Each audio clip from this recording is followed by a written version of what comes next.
All right, today we're going to take a look under the hood at the most complex machine in the entire known universe, your brain. We like to think of it as this perfect computer, right? A super processor for logic and truth. But what if I told you it's running on some old, kind of glitchy software? Okay, so let's just dive right in with a massive question. You believe you're in control. You believe that when you make a decision, your choices are the result of careful, rational thought, but what if most of your reality is being twisted before you even get a chance to think about it? So here's the main idea, and honestly, it's a little tough to swallow. We tend to treat our brains like they're these amazing devices designed to see the world with perfect, objective clarity. But that's a huge misunderstanding of what the brain is actually for. See, its real job is survival. Your brain's #1 directive, coded into it over millions of years of evolution, isn't to be correct, it's to keep you alive. And to do that, this biological machine had to get incredibly efficient.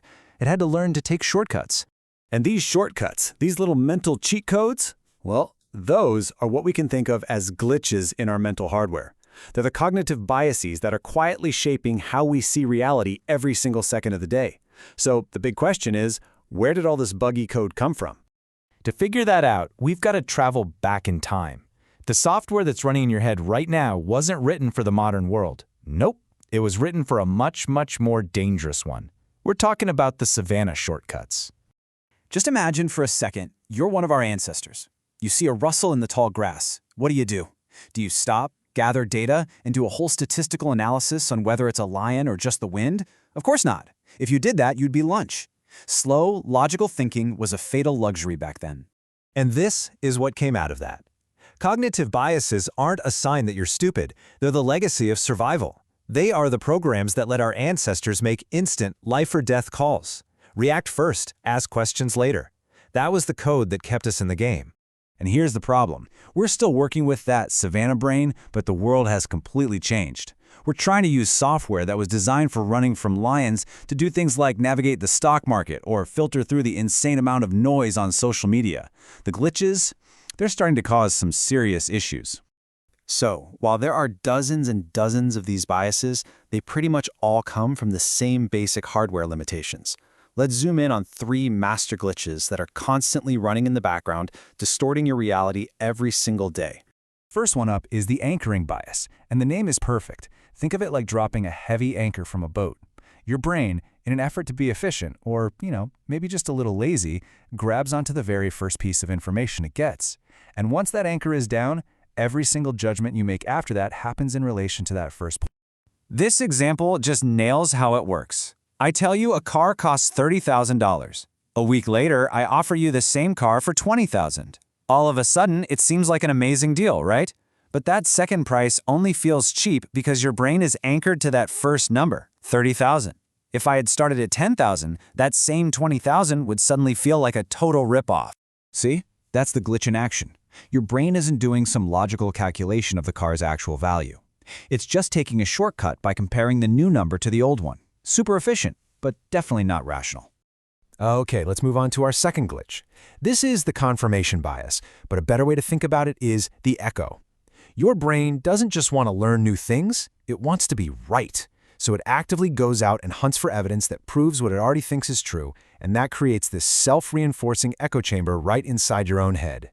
I mean, come on, how many of us have done this exact thing? It's the perfect modern-day example of this glitch. You're not really searching for the truth, you're searching for agreement. You subconsciously frame your questions in a way that guarantees you're going to find results that just echo your own beliefs right back at you. And that's the key thing to realize. You think you're doing research, but what you're really doing is looking for a pat on the back. Your brain is running a validation loop, filtering the entire world just to make you feel like you're right. Which of course begs the question, how do we break out of these loops? So it's time to do a little debugging. We can't just rewrite our brain's source code, but we can become aware of the glitches and run certain protocols to counteract them. And it all starts with a choice. Are you going to be the ostrich, or are you going to be the scientist? And there are really only 2 paths you can take here. You can be the ostrich, burying your head in the sand, protecting what you already believe no matter what, or you can be the scientist. A scientist does the exact opposite. They actively try to prove themselves wrong because they know that's the only way to get closer to the actual truth.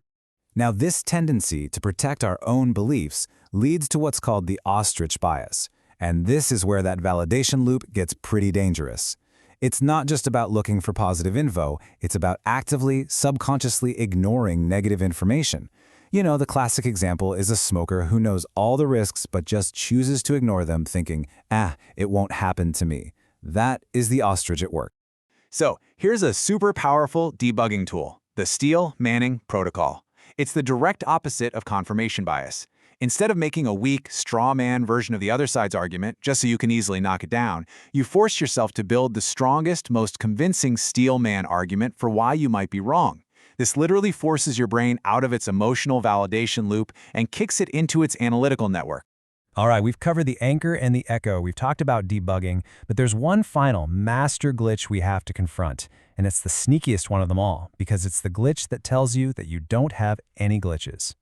This is the blind spot bias. It's that simple, deeply held belief that while, yeah, sure, other people are biased, you're not. You're the exception. You see things clearly.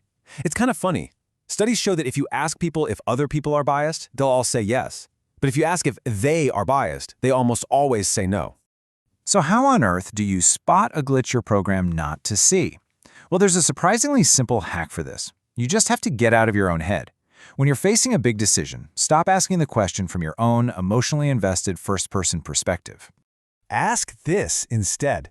By just framing the question in the third person, you force a mental shift. You create distance between you and your own ego, your own biases. This shift can actually change the neural pathways you're using, letting you tap into the more logical, less emotional parts of your brain.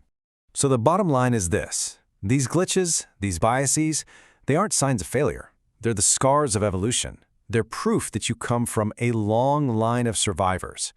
But to thrive, not just survive, in this complex modern world, you have to become more than just a user of your brain. You have to become the architect of your own machine, learning to spot the glitch before it becomes your reality.